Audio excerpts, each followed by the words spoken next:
देखिए, अमेरिका के कुछ अखबारों ने एक खबर छापी। खबर आपने पढ़ी ही होगी कि डिएगो गार्सिया पर ईरान ने मिसाइल दागी है। पहले खबर क्या छपी और ये क्यों महत्वपूर्ण है और मैं ये क्यों कह रहा हूं कि ये बेहद अहम है, इसको मैं आपको बताऊंगा। देखिए खबर क्या छपती है। Iran fire 2 intermediate range ballistic missiles at Diego Garcia, a joint US UK military base in the middle of the Indian Ocean, according to multiple US officials. खबर ये आई, वॉल स्ट्रीट जर्नल ने खबर छापी कि ईरान की तरफ से 2 missiles fire की गई हैं डिएगो गार्सिया पे। डिएगो गार्सिया कहाँ है? हिंद महासागर में है। अमेरिका और ब्रिटेन का बेस है सबसे बड़ा, और बताया जाता है कि पूरा चाइना और इधर सब कुछ कवर करने के लिए इसको रखा गया है। यहीं से B-2 बॉम्बर्स उड़ते हैं, यहीं से B-52 बॉम्बर्स उड़ते हैं, यहीं से B-1 बॉम्बर्स उड़ते हैं जो ईरान पर निशाना साधते हैं। अब डिस्टेंस देखिए कितना है। ये खबर क्यों अहम है? ईरान से डिएगो गार्सिया की दूरी है 4000 किलोमीटर से ज्यादा। अब इससे 2-3 चीजें तो साफ है। पहली बात यह कि ईरान ने जो मिसाइल दागी वो खुर्रमशहर 4 नहीं थी, वो मिसाइल फतेह 2 भी नहीं थी, वो मिसाइल सेजिल भी नहीं थी, वो मिसाइल कद्र या इमाद जैसी मिसाइल भी नहीं थी। ये जो मिसाइल्स हैं जिन्होंने कोराम मचा रखा है इजराइल में, उसकी भी मैं बात करूंगा, लेकिन पहले आप ये समझिए कि ये 5 में से ये मिसाइल तो नहीं थी। अब क्या सवाल ये उठ रहे हैं कि 4000 किलोमीटर की रेंज कवर करने वाली मिसाइल अगर ईरान फायर कर सकता है तो क्या ये ईरान की आईसीबीएम थी, इंटरकॉन्टिनेंटल बैलिस्टिक मिसाइल, और या फिर ये ईरान की आईआरबीएम थी? अब पहले इस बात को समझिए आप कि ये बात अभी तक साफ नहीं है कि वो मिसाइल्स डिएगो गार्सिया पर गिरी या नहीं गिरी, उनका हुआ क्या। अमेरिका की तरफ से कहा गया कि नहीं, कोई नुकसान नहीं हुआ है, लेकिन यही बात तो जेरल्ड आर फोर्ड के लिए भी कही गई थी कि नहीं, हमारे उस एयरक्राफ्ट कैरियर पे तो कोई नुकसान नहीं है, कुछ नहीं है। बाद में खबर आई कि उसमें तो आग लग गई है और उसको वापस भेज दिया गया है। यही खबर आई थी कि अब्राहम लिंकन को लेकर नहीं, सब ठीक है, बाद में पता चला कि वो तो हटा दिया गया है। इस बात को भी अमेरिका ने डिनाई किया कि नहीं, हमारे सब बेस ठीक है। उसके बाद खबर आई कि 27 बेस पर हमले हुए हैं और 16 बेस तो तबाह हो चुके हैं। ईरान के ये दावे थे कि हमने 4 थार्ड सिस्टम तबाह कर दिए। अब बाद में अमेरिका ने खबर सामने आई कि हाँ, वाकई तबाह हुए थार्ड सिस्टम। 2 यूएई में तबाह हुए, 1 जॉर्डन में तबाह हुआ, 1 कुवैत में तबाह हुआ। वो तो जगह भी, लोकेशन भी आ गई। तो धीरे धीरे अब बताया जा रहा है अमेरिका को कितना नुकसान हुआ। अमेरिका ने कहा हमारा कोई जेट नहीं गिरा, 16 जेट गिर चुके हैं। अब ये खबर सब जान रहे हैं। तो दावे जो हैं ईरान के, वो अब धीरे धीरे सच साबित हो रहे हैं। तो अभी भी ये बात पूरी तरह से साफ नहीं है कि जो मिसाइल मारी गई है डिएगो गार्सिया पे, वो गिरी नहीं गिरी, कितना नुकसान हुआ नहीं नुकसान हुआ है, कुछ दिन बाद पता चलेगा। हालांकि ऐसा कहा गया है कि इंटरसेप्ट करी मिसाइल, यानी ये बात तो तय है कि 4000 किलोमीटर की डिस्टेंस वाली मिसाइल दागी गई। मैंने कुछ समय पहले ये वीडियो बनाया था कि अभी तो ईरान की आईसीबीएम बाकी है, यही थंब दिया था मैंने। अब कुछ लोगों का, मैंने कई एक्सपर्ट से बात की, जैसी ये खबर आई उसके बाद से मैंने हिंदुस्तान के कई बड़े एक्सपर्ट से बात की। मैंने उनसे कहा कि आपको क्या लगता है कि ये क्या है। सबका कहना ये था, पूरा अमेरिका हैरान है, पूरा यूरोप हैरान है, पूरे दुनिया भर के मिसाइल एक्सपर्ट्स हैरान है कि साहब 4000 किलोमीटर की रेंज वाली मिसाइल ईरान ने दाग दी। ये तो होना ही था, इसका कोई, मैंने तो पहले ही कहा था, मुझे तो कोई आश्चर्य नहीं होगा। वो जो मिसाइल फायर की गई थी तेहरान से, जो कि रूस को क्रॉस करती हुई साइबेरिया में जाके गिरी थी, वो फिर क्या था? वो आईसीबीएम था, और इसकी मुहर अब लग चुकी है कि ईरान के पास 4000 किलोमीटर की रेंज वाली मिसाइल है, उससे ज्यादा वाली मिसाइल है। अब ये वही आईसीबीएम थी या अभी उस आईसीबीएम का एक छोटा वर्जन था, ये भी अभी पता चलेगा। लेकिन ये तय है कि ये बड़ा गेम चेंजर है। देखिए, इसी वजह से ब्रिटेन ने अमेरिका की मदद करने से मना कर दिया, फ्रांस ने मना कर दिया, जर्मनी ने मना कर दिया, इटली ने मना कर दिया, इसी डर की वजह से। क्योंकि ये देश समझ रहे थे कि कहीं ऐसा ना हो कि मिसाइल फिर लंदन पे गिरनी शुरू हो जाए, फिर पेरिस पे गिरनी शुरू हो जाए, फिर पता चला जर्मनी पे भी गिर रही हैं, इटली पे भी गिर रही हैं। उन सब ने कहा भैया हम डोनाल्ड ट्रंप के साथ नहीं है, हम इस हमले में शामिल नहीं होंगे। वो यही वजह थी। ईरान ने कहा था अगर आप मदद करेंगे तो फिर यूरोप पर भी सीधे हमले होंगे, इसीलिए वो साथ नहीं दे रहे थे। और अब डोनाल्ड ट्रंप बौखलाए हुए हैं, कह रहे हैं कि नाटो तो हमारा साथ नहीं दे रहा और नाटो कायर है और ऐसा वैसा पता नहीं तमाम बातें कह रहे हैं। वो आपस में भिड़े हुए हैं। इस मिसाइल ने पूरा समीकरण बदल के रख दिया है, और इसी का परिणाम आप जानते क्या है? फौरन तुर्की के पास जर्मनी से निकाल के नए पेट्रियट सिस्टम लगाए जा रहे हैं। ताकि अगर ईरान ने कहीं यूरोप पर मिसाइल फायर कर दी या अमेरिका के नए बेसिस पर मिसाइल फायर कर दी और उनकी रेंज 5000 और 4000 किलोमीटर से ज़्यादा वाली हुई तो उसे कैसे रोका जाएगा। और अगर कहीं वाकई आईसीबीएम निकल आई और वो न्यूयॉर्क और वॉशिंगटन की तरफ फायर हो गई तो रास्ते के जितने डिफेंस सिस्टम है उनको मजबूत किया जा रहा है, भाई रास्ते में उनको रोका जाए। पेट्रियट लगाए जा रहे हैं, नए थार्ड सिस्टम लगाए जा रहे हैं। और तुर्की में तो फौरन भेजा गया है, जर्मनी से हटा के पेट्रियट यहां भेजा गया है कि भाई अगर फायर हो जाती मिसाइल तो बीच में रोका जाए वरना भयंकर तबाही हो जाएगी। वो जो सरप्राइज कह रहा था ईरान की आर्मी बार बार कह रही थी कि अभी सरप्राइज मिलेगा, वो सरप्राइज अभी मिलने शुरू हुए हैं। अभी तो शुरुआत है ये। अभी तो वो अरब वाला मामला और इजराइल वाला मामला निपट रहा था। इजराइल में भी बीती रात जबरदस्त हमले हुए हैं और जो नई जानकारी आई है इजराइल से मैं आपको दूंगा, आप सुन के हैरान रह जाएंगे। मतलब ऐसी जानकारियां हैं, मतलब मुझे भी यकीन नहीं हुआ कि इतना सिस्टमेटिक काम कैसे हो सकता है। मैं भी हैरान रह गया। मैं तो ईरान पर एक एक चीज़ पे वीडियो बनाता हूँ और एक एक चीज़ मैंने आपको बताई थी। अब आज देखिए वो सच साबित हो रही है। बना बना के मतलब मैंने इतने वीडियो बनाए, हर बार कहा कि भैया खतरनाक मिसाइल्स हैं, खतरनाक ड्रोन है, आईसीबीएम भी है। अब वो देखिए वो एक एक चीज़ें निकल के आ रही हैं सामने। अब हुआ ये कि ये जब मिसाइल फायर हो गई उसके बाद ये माना जा रहा है कि अब जो है वो टारगेट कहीं बड़े होंगे। डिएगो गार्सिया पे 2 ही मिसाइल फायर हुई थी।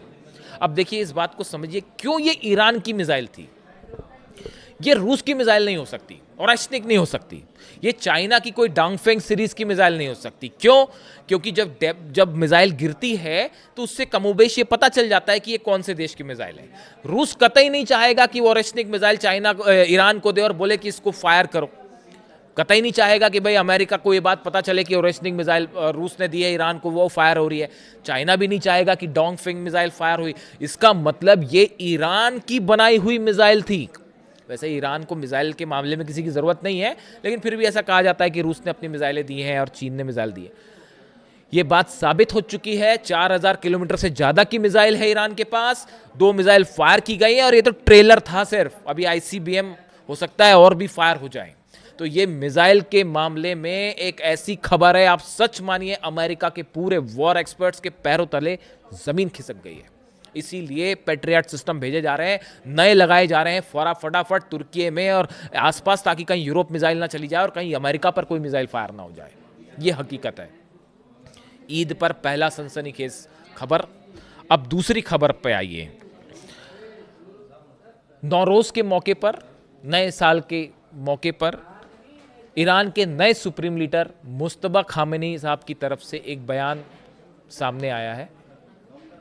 उन्होंने एक टेलीवाइज्ड अपना बयान जारी किया। वो ईद के मौके पर पूरी दुनिया में वायरल हो रहा है और उन्होंने अपने बयान में ये कहा है कि इस जंग में अमेरिका और इजराइल की करारी हार हुई है।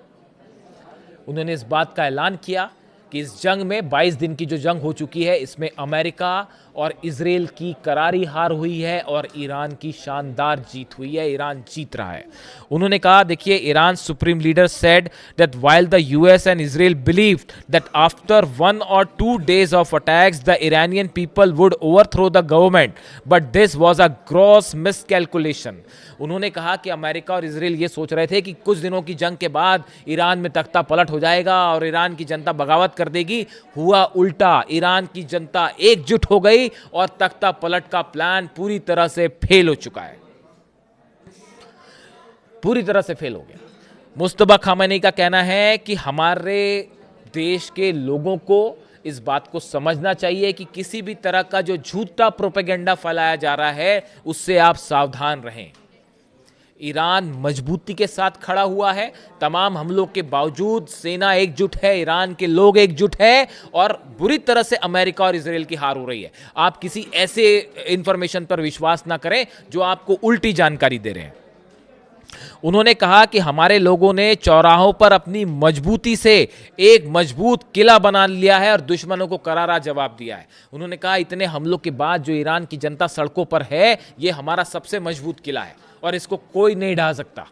ये ईरान की सबसे बड़ी जीत है। देखिए आज जिस तरह से लाखों लोग सड़कों पर आ रहे हैं ईरान के और ईरान की सरकार के साथ खड़े हुए हैं, ये ईरान की मजबूती दिखा रहा है। ये बड़ा संदेश है।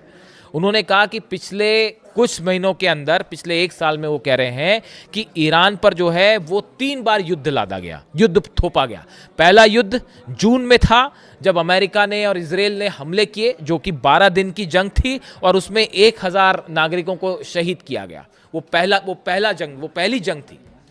उसके बाद वो कह रहे हैं कि दूसरे जो जंग थी वो तख्ता पलट की कोशिश थी, जो अमेरिका और इजराइल की साजिश थी कि किसी तरह से तख्ता पलट हो जाए, और जनवरी में जो प्रदर्शन हो रहे थे, जो फंडिंग की गई और तमाम तरह की हिंसा फैलाई गई, वो दूसरी जंग थी। उसमें भी ईरान जीता और तख्ता पलट की साजिश फेल हो गई, उन्होंने बताया। और अब ये तीसरी जंग है, ये जो हमले इस बार हो रहे हैं और ये जंग चल रही है और 22वें दिन में पहुंच गई है। कहाँ तो कहा जा रहा था कि 2 दिन और 3 दिन में ऐसा हो जाएगा, वैसा हो जाएगा। 22 दिन बाद अब ईरान भारी पड़ रहा है, पूरे दुनिया की इकोनॉमी को ईरान ने हिला रखा है। और उन्होंने कहा कि ये तीसरी जंग है जिसमें हम जीत रहे हैं। उन्होंने जो लोग शहीद हुए हैं, ईरान के जितने आम नागरिक शहीद हुए हैं, बेटियां शहीद हुई, 165 बच्चियां शहीद हुई, उनको, उनके परिवारों को, सबको उन्होंने श्रद्धांजलि देते हुए उन सबको शहीद करार दिया। और उन्होंने कहा कि इन्होंने ईरान के लिए अपनी कुर्बानियां दी हैं। ये बात उनकी तरफ से कही गई। उन्होंने ये भी कहा कि अब ये एक इकोनॉमिक जंग है, आर्थिक जंग छिड़ी हुई है ये, और लंबे समय से चली आ रही है। और हम अब कोशिश करेंगे कि आने वाले दिनों में ईरान आर्थिक रूप से और मजबूत हो। हम वो फैसले लेंगे जिससे ईरान आर्थिक मजबूती की ओर आगे बढ़े, इस जंग को पीछे छोड़ते हुए। देखिए, उनके इस बयान में अली खामेनी साहब की झलक दिखाई दे रही है। अली खामेनी साहब हमेशा चाहते थे कि ईरान एक मजबूत ईरान हो, आर्थिक रूप से मजबूत ईरान हो, जंग के बावजूद तेजी से आगे बढ़े।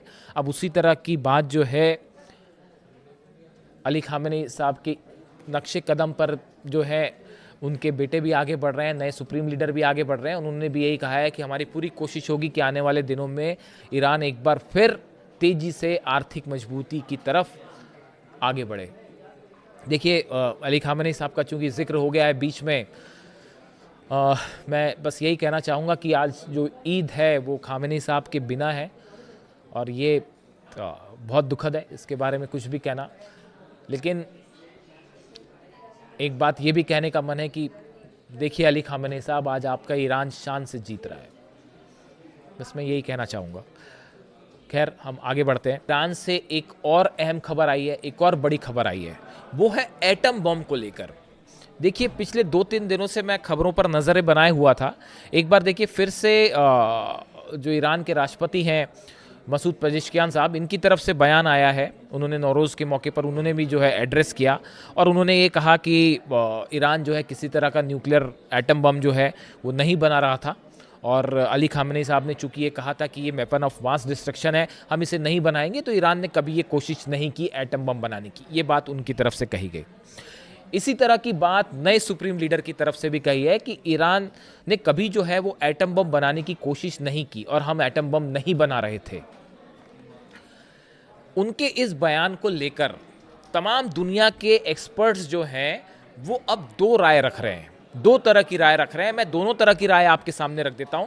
ये मेरी कोई व्यक्तिगत राय नहीं है, जो एक्सपर्ट्स कह रहे हैं मैं वो राय रख रहा हूं सामने। कुछ लोगों का कहना ऐसा है कि ईरान की तरफ से अब जो बयान आए हैं, उन बयानों में अगर आप देखें तो इस तरह का एम्फेसिस दिया जा रहा है कि ईरान न्यूक्लियर बॉम्ब नहीं बना रहा था शब्द का इस्तेमाल हो रहा है। क्या ये इस बात का इंडिकेशन है कि अब इन जंग के हालात के बीच, जब सुप्रीम लीडर को असैसिनेट किया गया, उनको शहीद किया गया, अली लारिजानी साहब को शहीद किया गया, 165 बच्चियों की जान ली गई, तमाम आम नागरिकों पर हमले हुए, हजारों लोगों को कत्ल किया गया, तो उसके बाद क्या अब ईरान ने यह फैसला कर लिया है कि अब वक्त आ गया है एटम बम बनाया जाए और एटमी परीक्षण किया जाए?